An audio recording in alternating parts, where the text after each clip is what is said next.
ഇന്ന് നമ്മുടെ വൃശ്ചികത്തിലെ തൃക്കാർത്തികയാണ് കേട്ടോ. അപ്പം നമ്മളിന്ന് എല്ലാ വീട്ടിലും മൺചിരാതുകളിൽ വിളക്ക് കൊളുത്തി നമ്മൾ ആഘോഷിക്കും.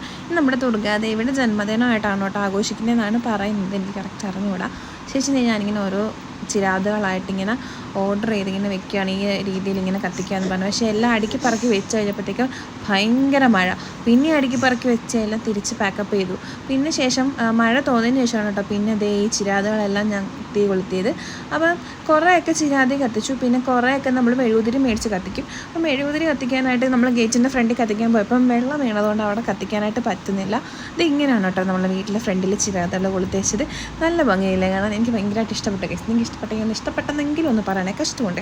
അതിനുശേഷം മേളിൽ ബാക്കി വന്ന 5 പാക്കറ്റ് മെഴുകുതിരി ഉണ്ട്. അപ്പം ഞാൻ ഈ മേളിൽ പോയിട്ട് ആ ഫ്രണ്ടിലത്തെ അവിടെയൊക്കെ കത്തിക്കാനായിട്ട് നിന്നു. അപ്പോൾ എൻ്റെ ഈ പ്രാവശ്യം ഒരാളും കൂടെ ഉണ്ട്, എൻ്റെ നൈനൂട്ടനും കൂടെ ഉണ്ട് വിളക്കൊക്കെ കത്തിക്കാനായിട്ട്. ശേഷം നൈനൂട്ടയുടെ കുറച്ച് ഫോട്ടോസൊക്കെ എടുക്കാൻ വേണ്ടി